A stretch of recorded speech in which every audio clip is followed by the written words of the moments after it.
This is the sixth tape.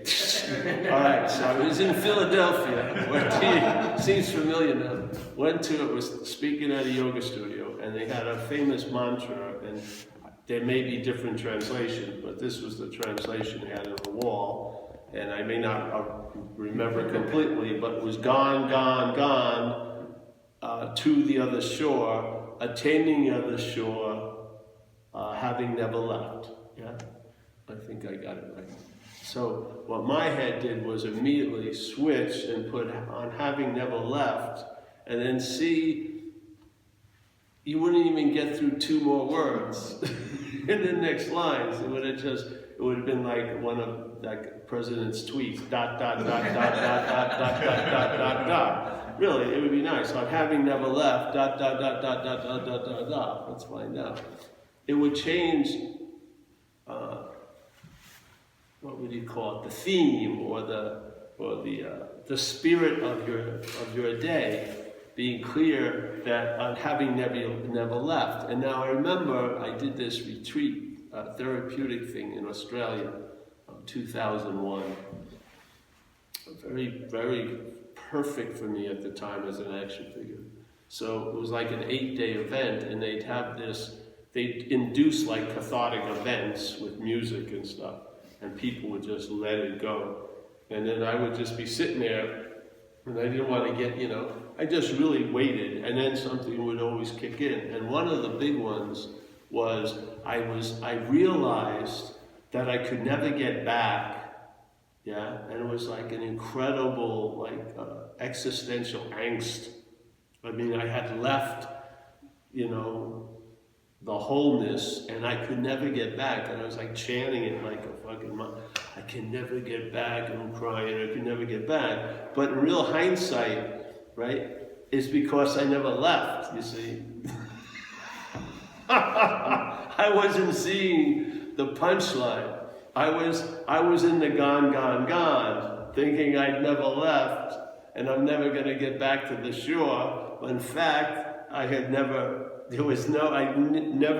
need to get back because I had never gone anywhere. It's so beautiful. Yeah, they're almost the same. It's almost the same, but it's direction. Yeah, it's like almost like a switcheroo. Yeah, so you're used to having it this way, and then suddenly you see it this way. Yeah, you're used to just this way, and everything gets basically the same format. No matter, all looking different things and different verbs and stuff, but the same dot, dot, dot. And suddenly you switcheroo, and on having never left, well, geez, everything that seems so logical starts, it falls apart, like the next sentence or two. You'll never get to a finished paragraph. It'll just be on having never left, and it'll just, just trail off. Yeah, it's beautiful to me. It's just incredible. And what you're doing with what we're hoping to do with the talks is to have that little rotation by saying it in so many different ways, to instead of, being here in your consistent approach to there, is to switch around, and what dawns on you is on having never left, my whole day is based on. On having never left, my fucking future is based on. On never having left, it's the whole thing will be written completely differently. Yeah, it's like starting a story with that first sentence. Once upon a time. Yeah, what about never upon no time? It would be different. Yeah, because once upon a time just launches off like every fucking story in the world. Once upon a time, Paul was fucked, wanting to become unfucked, and was screwing himself even more, because in a sense, coming upon a realization, he realized he had never left that which he was trying to arrive at. Yeah. It would seem like it's a goal to get to that place in which you never left. So they call it the other shore, but when they quote unquote attain the other shore, it dawns on them on having never left the other shore. The shore. That's the same thing. You think you're waiting for a big, huge event, and if the event seems to happen, it doesn't. Its effect on here forever doesn't matter. It's the huge, huge event is a nanosecond, yeah? Because it's like the horse you finally see the horse in front of the cart instead of seeing the horse, based on the cart is front. See, I'm looking the wrong way, and from here it looks like the cart is in front of the horse. But what if I switch around, I see the horses in front of the cart. Bam! Then things line up, yeah? And so all these little tributaries that we're getting all convoluted sort of tease out, and then you see a circulatory event. And like some of it in this manifestation is described in duality, yeah? So you see a life, addiction, and then recovery. You see someone who was like a devout Mormon, and now he's teaching ganja yoga,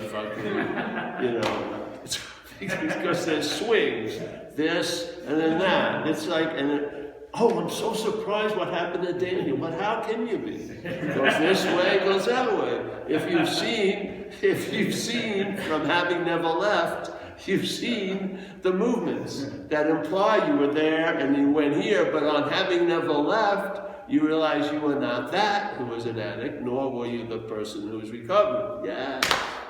On having not left, which would take out, all the calories of all that shit.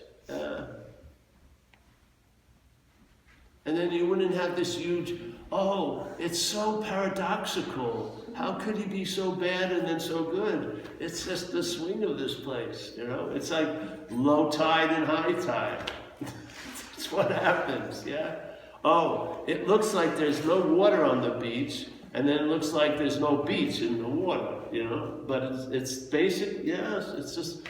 So the whole point is, all right, I'm doing a little riff, honey, on a thing I saw this is the 8th time that I'm saying it, this thing at this yoga studio, I gave a talk. And it's a famous yogic mantra somehow, I don't know. And it goes, gone, gone, gone, to the other shore. Attaining the other shore on having never left.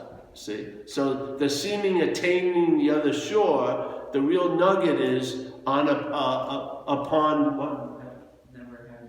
Having never left. Having never left, you see? So the attaining gets totally negated by the shore itself. Yeah.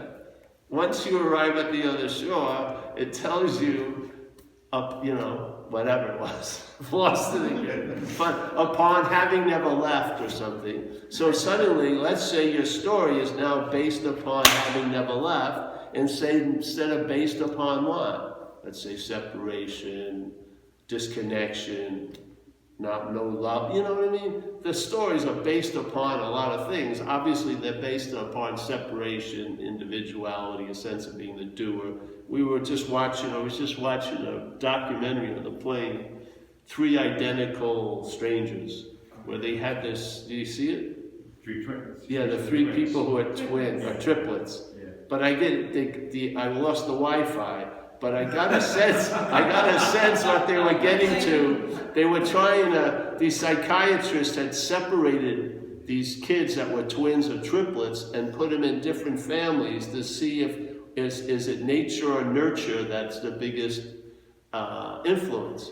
And they never published the shit, and then it went dead. But what I was hearing, the one secretary of that lady who was living on La Jolla Beach or something that had been in the thing was that it would have been very bad news to people because they think they're so relevant. Yeah, the people think they're relevant, that they're the doer and shit like that, when really everything just happened based on the DNA of the thing, because the 3 people, one was in a poor family, middle family, rich family, but they all had the same fucking personality, same traits. None of it got really altered by all the nature, by all the fucking circumstances and situations. Yeah, and that may not go over well because we all believe, yeah, that we're choosing our path, and It's everything is predicated on me. Knowing God is predicated on me. Everything's predicated on me. And to see that, it's a huge... I mean, then immediately, the stockbroker of this life is fucking... He's just bought junk bonds for 40 years. He's just not going to fucking admit it. The pride of the mental state's going to go, fucking, I'm in this for the end. I just keep practicing. I've gone too far not to practice. So really, even when the solution appears, it doesn't look that fucking attractive because you've been invested in a solution for 40 years. And the returns haven't showed up yet.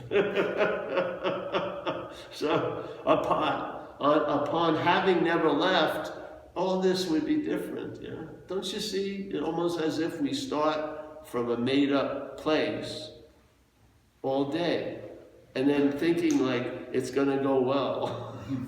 But it's, you know, it's like off. And then, to me, the nice picture of it is the horse and cart, you know. We see it one way, the cart is fucking definitely in front of the horse. And then if you rotate it, you see the horses in front of the cart, see which one feels better. I mean, if something is making you very anxious and tense and getting all fucking stressed out, or another upon is producing a certain chilled outness or an ease and comfort, I would, you know, lean into the second one, yeah, upon having never left.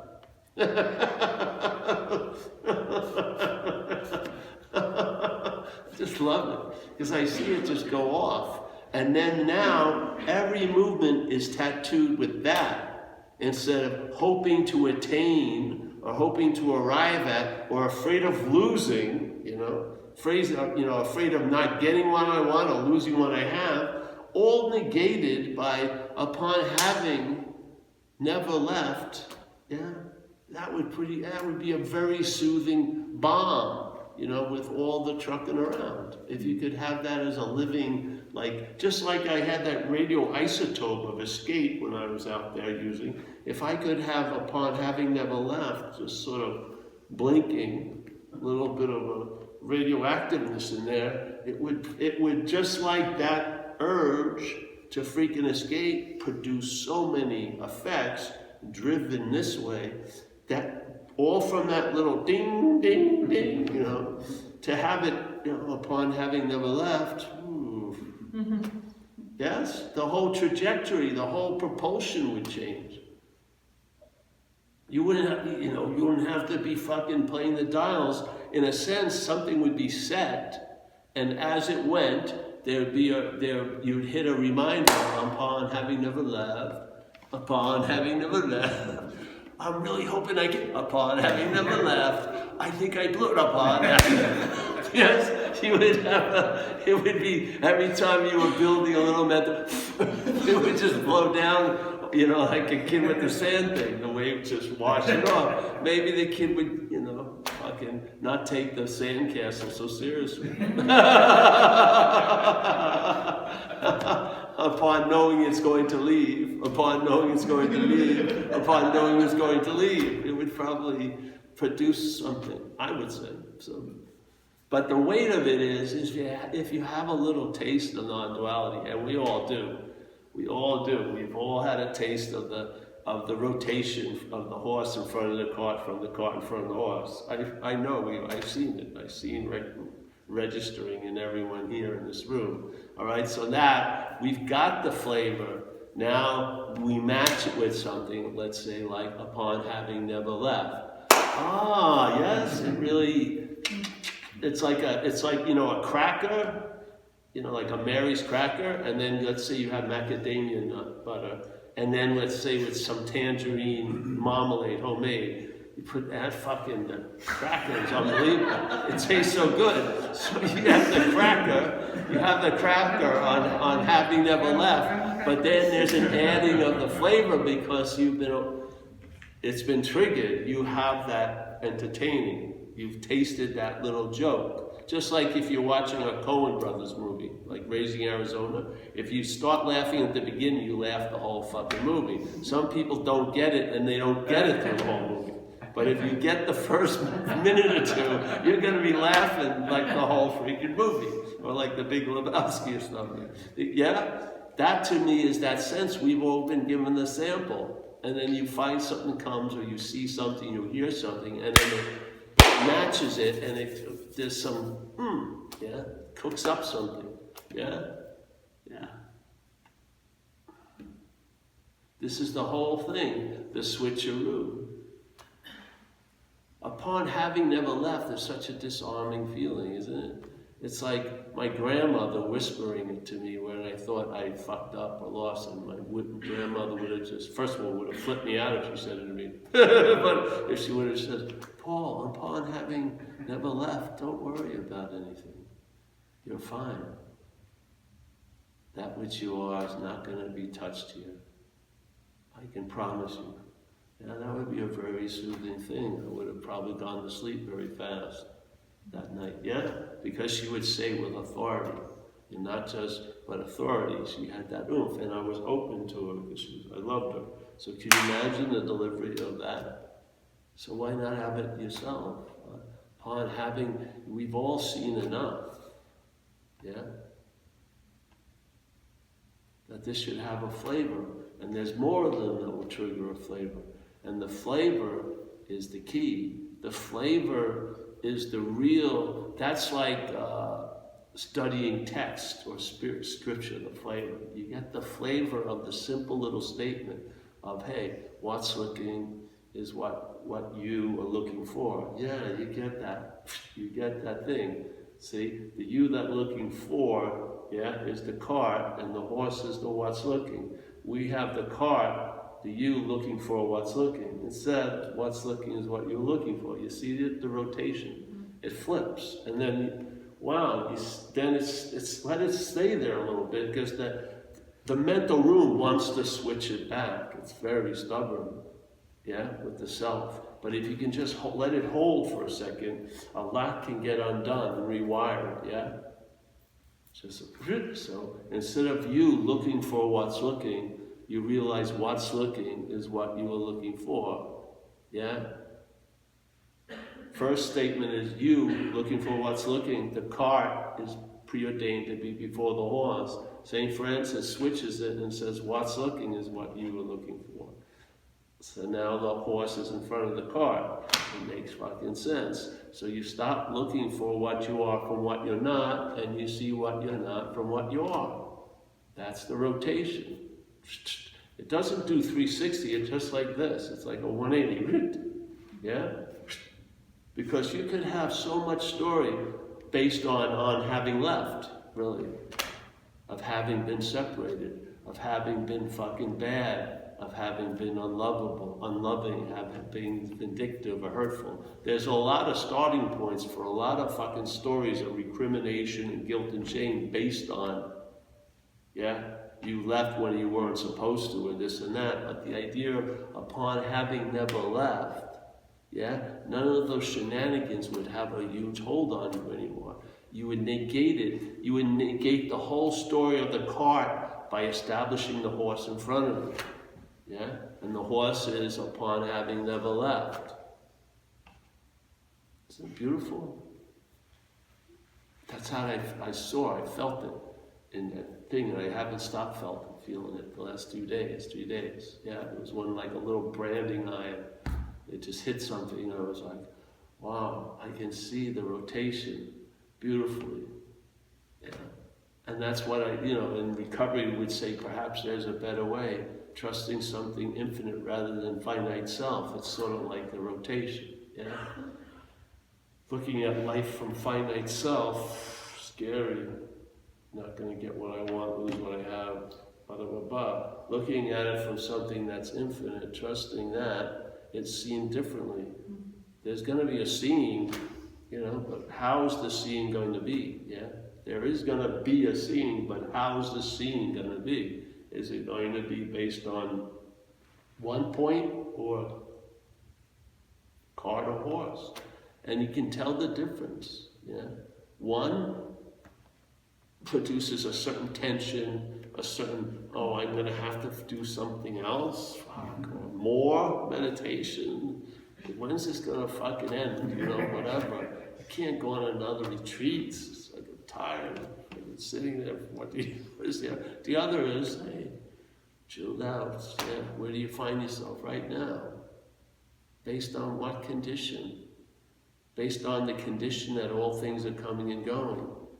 And then resting upon that which never left. Yeah. Which is that which is seeing, not the seer, but the seeing. Yeah. I think it's very, very, it's like a balm, you know, like a nice fucking first exfoliant and then a nice little moisturizer. But I do. You know, I wish I could find something for the hair, but pretty good face. Yeah? Upon having never left. All right, here's what I'm going to do. I'd love to be a psychiatrist tomorrow.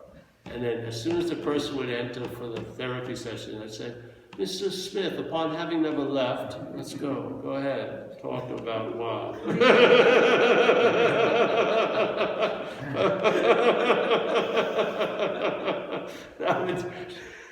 that would stop him in his tracks for a little bit.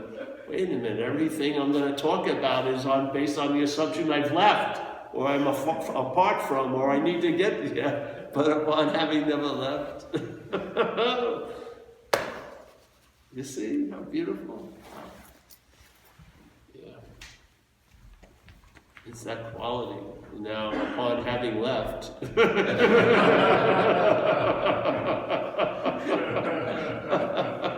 I can talk about personal things. But it's all the same feeling. All the messages is just that same feeling. Like non-duality is basically there isn't two, which would arrive at upon having never left, because the whole idea of separation is we've left. The whole idea in the Course of Miracles is we believe we separated from God, or whatever that is, and we have an incredible amount of guilt around that, and we're having this whole act to have perpetrators so we can feign innocence. Oh, I'm a really nice person. Look at the fuckers running the country. Oh, nice. Stop the cruelty. I'm not, you know, so you get, because of everyone's so bad, you get to seem to be good. It doesn't fucking work, but that's the sort of, that's the drive we're in. Yeah? Yes? But what would happen if you could just, not after it, not another fucking solution based on after it. Yeah, but on before it, on before it, on having never separated, what would it be like? Yeah, would there have any logic in looking for what you are? If the fact was upon having never separated, why would I be looking for wholeness? There's an insane idea I have that's causing it to make sense for me to try to find me somehow, but a bigger, better me that doesn't exhibit all the qualities or defects that this me, not knowing that behind it all, that upon having never left there, this doesn't have much sway in the final accounting. Yes? In the final accounting in the Course, nothing ever happened. So there's not even need to account for things you did and be forgiven. It's atonement. There's nothing ever happened, so there's nothing to forgive or no one to be forgiven. Yeah, that's upon never leaving. Upon never leaving. Yeah, that's that. Yeah. So this to me is what non-duality does. It tries to get you to like the first sentence of the book, the real first sentence, which is not two. And then, all right, play the role in the book, but every chapter there would be a little, not two, take 48. And then not two, and not two. Instead of trying to hope through the chapter and all through the oneness, you arrive at not two. They would begin at not two, and then you see all you're trying to arrive at not two is all the fucking two-ness, really.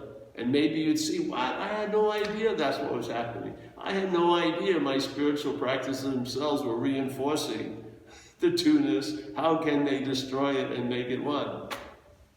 What? That's a nice question to ask. Yeah. They could if there was two, but there isn't two. Yes? You could find something if you weren't it, but you are it. Yeah? You could lose something if you weren't it, but you're it.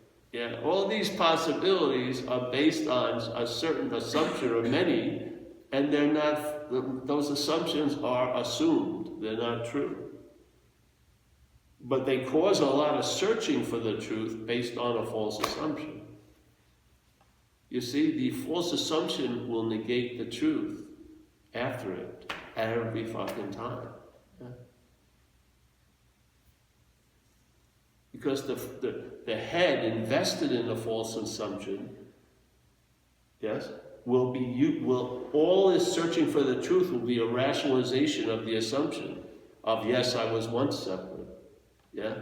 Yes, I have to find a completion. There is an authenticity of me that is beyond my reach, and I must search for it with the hopes that I arrive at one day. And then I've got to be incredibly vigilant to sort of keep that bar of light vibrating like this completely. So don't fucking bother with mundane things.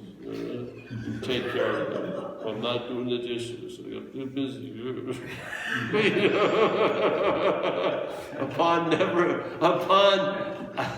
Upon having never left, shut the fuck up. Do the dishes.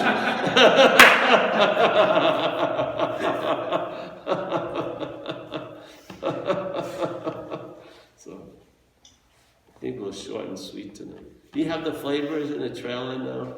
Ah, it's such a nice little taste. The taste is all. See, the taste implies that you are the product. See, it's the product can only have this taste. A taste of itself. Yeah.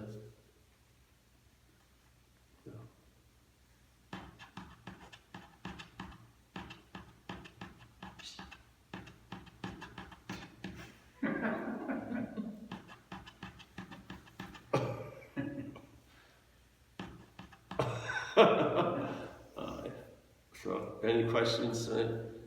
Any whatever? Is that supposed to Any be like curiosity? is that supposed to be like a Zen master that bangs on the floor? Bing. I'm sending some messages. I'm sending Morse code. I was with my friend down in somewhere, and we discovered, that what you are speaks Chinese. so we're trying to make sure you don't hear it. So the Buddha speaks Chinese. So we're speaking in gobbledygook, because the Buddha speaks in gobbledygook. And you're going, what? It's hearing it loud and clear. The Buddha uses Morse code. You are that upon having never left. All right, and I'm turning it off. We're done. Yes, we're done. Hold on, let's see. Somebody has a question. All right. Well, it's not a question, but it's just funny that emphasizing what we do about there's the obscuring agent.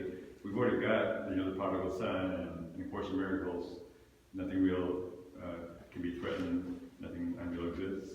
So it's like what you're saying. It's over and over. I know. Well, that's the thing with the chanting, you're not a body, but it's as a body. So the obscuring agent is obscuring itself more by trying to unobscure it. Yes. See, if you know, it's really a butt of a joke. Yeah. It is. That's the hilarity of it when it's sometimes, maybe for me it was funny. It was like really funny that, you were tied up in these knots in a weird way and you had no fucking idea whatsoever. Like just like eating all that fucking beneficial flora that killed the candida for a year, and I was actually catering it to the two bacteria that love eating beneficial flora. I had fucking no idea I was busy spending money on two bacteria I never even met. So for a year. All the while, because I was putting such a big investment of time and money, I was thinking, I think I'm feeling better. I shipped about 30 trillion beneficial flora. Can you imagine if they were Syrians? They would have been fucking, they had a huge wall. They didn't have to build any wall. The bacteria that was waiting. I can't believe this person's this stupid. They go out and buy the best fucking shit for us. After about 8 of them in my life, you gotta sort of realize, something. I don't know. So, your vested interest is the obscuring agent, yes? The observation distorts the observed.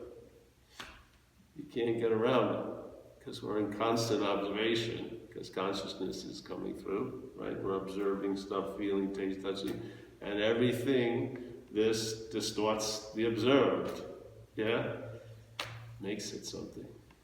It's not right or wrong. I mean, it's just good to know, don't you think? Yeah. I think so. I mean, it's just sort of like when you're fucked, and then the next urge is you'd like to know when you're fucked. Even though you're fucked, you'd like to know it anyway. And then you want to let the other person know that you know they're fucking you. And then, and it's sort of, there's a hopes of becoming more aware of how things are going, I don't know. I think it's a drive in many of us. Yeah, so the awareness, I knew when I was young I had that drive.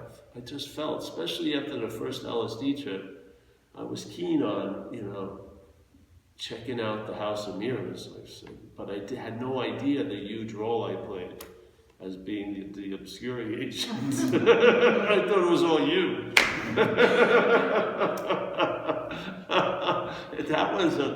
That one was tougher to see.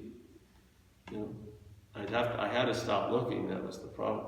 It seemed such a strong imperative to look, even though, I may have gotten the sense it was the blindness, but there was just an imperative to keep looking for the truth or whatever, until one day that rotation seemed to happen, and the logic fell out from underneath it. It didn't make any sense anymore to spend another minute looking for what I can't find.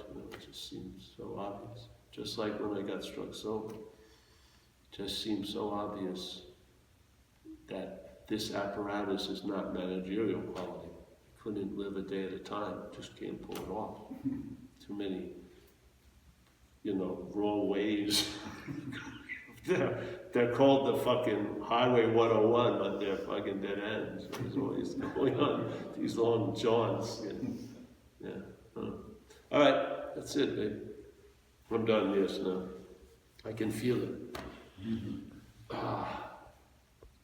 The big highlight of the day is... Can you shut it off? No. It's not, it won't stop. Oh, wow. Seriously. It's not finished then. Yeah, let me see. I can shut it off. It's waiting for more. Maybe it ran out of the thing. Is the camera going? If you touch it without moving the screen, it'll stop. You try. Maybe it's not coming. It's not stopping.